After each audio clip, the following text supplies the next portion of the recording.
Hello అండి. అందరికీ నమస్కారం. విజయమ్మ లేఖ తర్వాత, షర్మిల కామెంట్స్ తర్వాత, వైఎస్ సునీత ప్రెస్ మీట్ తర్వాత జగన్మోహన్ రెడ్డి గారు ఇవాళ మీడియా ముందుకొచ్చారు. మీడియా ముందుకు కాదులే గానీ అద్దంకి పార్టీ నాయకుల, కార్యకర్తలతో సమావేశమయ్యారు.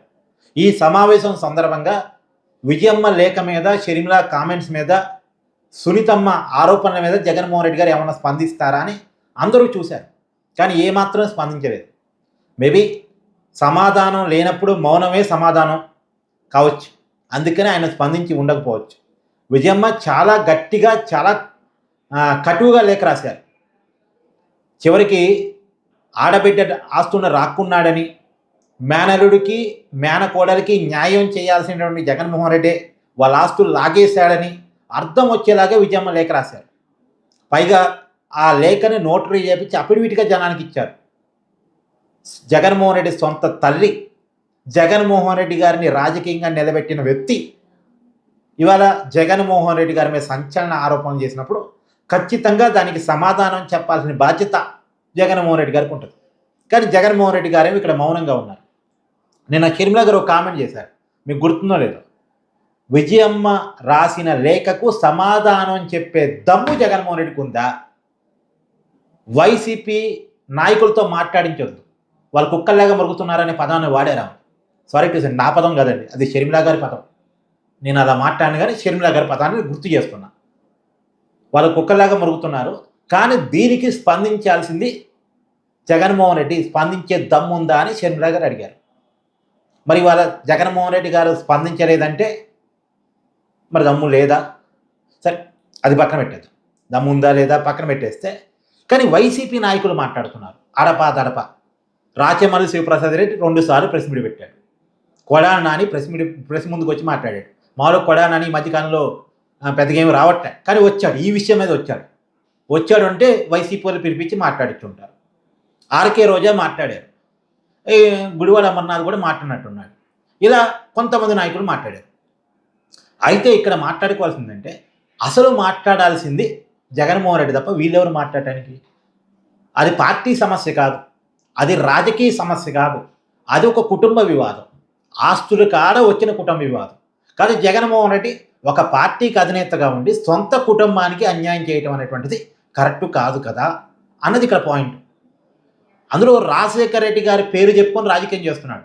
రాజశేఖర రెడ్డి గారి రాజకీయ వారసుడిగా రాజకీయాల్లోకి వచ్చాడు. రాజశేఖర రెడ్డి గారి పేరు చెప్పుకునే కదా జగన్మోహన్ రెడ్డి రాజకీయం ఎదిగింది.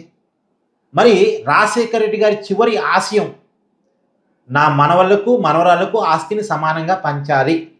అది రాజశేఖర రెడ్డి గారి చివరి కోరిక, ఆయన ఆశయం అని ఎవరు చెప్తున్నారు? ఇది రాజశేఖర రెడ్డి గారి సతీమణి విజయమ్మ చెప్తున్నారు. మరి విజయమ్మగా చెప్పాల్సింది ఫైనల్ ఆమె కదా. కుటుంబంలో తండ్రి లేనప్పుడు తల్లేగా పెద్ద మనిషి, ఆ పెద్ద మనిషే చెప్తున్నారు. మరి విజయమ్మ మాటని ఖచ్చితంగా జగన్మోహన్ రెడ్డి గారు ఆప్షన్ లేదు, ఇక్కడ పాటించి తీరాల్సిందే. ఆప్షన్ లేదు, ఇక్కడ పాటించి నైతికంగా లీగల్గా చూసినప్పుడు ఆస్తులన్నీ ఎప్పుడూ రాజశేఖర రెడ్డి గారు ఉన్నప్పుడే జగన్మోహన్ రెడ్డి పేరుతో రాసున్నాయి కాబట్టి ఇవి నాయే అని జగన్మోహన్ రెడ్డి గారు చూపించుకుంటాడేమో. లీగాలిటీ వదిలేసి మొరాలిటీ చూస్తే, మోరల్గా చూసినప్పుడు ఖచ్చితంగా జగన్మోహన్ రెడ్డి గారు ఆస్తుల్లో కొంత భాగాన్ని చెల్లికి, తల్లికి కేటాయించడం అనేది ఒక నైతిక బాధ్యత. మరి దాని మీద జగన్మోహన్ రెడ్డి మౌనంగా ఉంటాడు, ఈ వైసీపీ నాయకులే మాట్లాడుతూ ఉంటారు. ఈ వైసీపీ నాయకులు మాట్లాడినంతసేపు వైసీపీకి మైనస్ అవుతూనే ఉంటుంది. అసలు మీరెవరు మాట్లాడడానికి అంటారు కదా జనం, నీకేం సంబంధం? మాట్లాడాల్సిన వాడే మౌనంగా ఉన్నాడు, సమాధానం చెప్పాల్సిన వాడే మౌనంగా ఉన్నాడు, మీరెందుకు మాట్లాడుతున్నారు అనేటువంటి క్వశ్చన్ వస్తుంది కదా. మళ్ళా వైసీపీ నాయకులు మాట్లాడితే షర్మిల ఊపుకుంటుందా? షర్మిల గట్టిగా వచ్చి మీడియా ముందుకు వచ్చి మాట్లాడుతుంది. ఇప్పుడు వైసీపీ మహా అంటే ఏం చెప్పగలుగుతుంది? షర్మిల చంద్రబాబు నాయుడు చేతిలో ఉంది, లేదు విజయమ్మేమో షర్మిల చేతిలో ఉంది, షర్మిలనేమో చంద్రబాబు చేతిలో ఉంది, విజయమ్మేమో షర్మిల చేతిలో ఉంది, వీళ్ళందరూ కలిసి జగన్మోహన్ రెడ్డి గారిని డ్యామేజ్ చేస్తున్నారు అనేది వైసీపీ నాయకుల వర్షన్. అసలు నిజానికి ఒకప్పుడు జగన్మోహన్ రెడ్డి కోసం పాదయాత్ర చేసిన చెల్లి, జగన్మోహన్ రెడ్డి గారి కోసమే రాజకీయాలకు వచ్చిన తల్లి, ఒకప్పుడు వైసీపీ గౌరవ అధ్యక్షురాలు, ఒకప్పుడు పులివెందుల ఎమ్మెల్యే, రాజశేఖర రెడ్డి గారి భార్య, రాజశేఖర రెడ్డి గారి కుమార్తె, రాజశేఖర రెడ్డి గారి తమ్ముడి కుటుంబం ఇవాళ జగన్మోహన్ రెడ్డి మీద తిరుగుబాటు చేస్తుందంటే ఎవరి చేతగానితనం ఇది? కుటుంబాన్ని సరి చేసుకునే పరిస్థితి జగన్మోహన్ రెడ్డి దగ్గర లేకపోవట్టే కదా.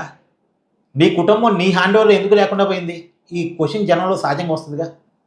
పైగా మహిళల్లో ఏంది ఒక మహిళకి ఒక ఆస్తిని కేటాయించడానికి ఇంత ఇబ్బంది ఏంది అనేటువంటి పాయింట్ కూడా వస్తుంది కదా. ఆ ఒక్క సరస్వతి పవర్ అండ్ ఇండస్ట్రీస్ వదులుకుంటే జగన్మోహన్ రెడ్డి ఏమన్నా ఆస్తులు లేనోడు అవుతాడా? రోడ్డు మీద పడిపోతాడా? ఎన్ని పవర్ కంపెనీలు ఉన్నాయి? సాక్షి మీడియా ఉంది. తర్వాత ఎన్ని సిమెంట్ కంపెనీలు ఉన్నాయి? భారతీయ సిమెంట్స్ ఉందిగా, ల్యాండ్స్ ఉన్నాయిగా, మైనింగ్ కంపెనీలు ఉన్నాయిగా. ఇన్ని ఆస్తులు ఉంచుకొని ఒక్కదాని కోసం ఏంటి? ఆ ఒకటేమన్నా కష్టపడి సంపాదించాడా? అక్కడేదో పల్నాడు జిల్లాలో సిమెంట్ కంపెనీ పెడతాం, అక్కడ ఉన్న వాళ్ళకి ఉద్యోగాలు ఇస్తాం అని రాజశేఖర రెడ్డి గారు అధికారాన్ని అడ్డం పెట్టుకొని తీసుకున్న ఆస్తి కదా అంతా, ఆ ల్యాండే కదా. అధికారాన్ని అడ్డం పెట్టుకొని సంపాదించుకున్నది కదా ల్యాండ్. దాన్ని ఇవ్వటానికి వస్తున్నటువంటి ఇబ్బంది ఏంటి అనే పాయింట్ వస్తుంది కదా. సో ఏదేమైనా ఈరోజు జగన్మోహన్ రెడ్డి గారు మౌనంగా ఉండటం, పైగా వైసీపీ నాయకులతో మాట్లాడించడం, ఈ రెండు కూడా వైసీపీకి చాలా పెద్ద మైనస్. అదే జగన్మోహన్ రెడ్డి గారు విజయమ్మ లేఖ రాయగానే విజయమ్మ దగ్గరికి పోయి భేటీ అయ్యి నేను తల్లితో మాట్లాడుకుంటున్నాను అనే సంకేతాలు కనుక బయటికి పంపించి ఉండుంటే అసలు జగన్మోహన్ రెడ్డికి ఇంత డ్యామేజ్ అయ్యేదే కాదు, వైసీపీకి ఇంత డ్యామేజ్ అయ్యేదే కాదు. కానీ అలా చేయడానికి జగన్మోహన్ రెడ్డి గారికి ఇవ్వు అడ్డు వస్తుంది. మళ్ళీ ఆస్తులు ఇవ్వాల్సి వచ్చింది అనేటువంటిది ఒకటి కారణం. సో ఏదేమైనా వైసీపీ అది ఇబ్బందికరమైన రాజకీయ వాతావరణమే. Thank you.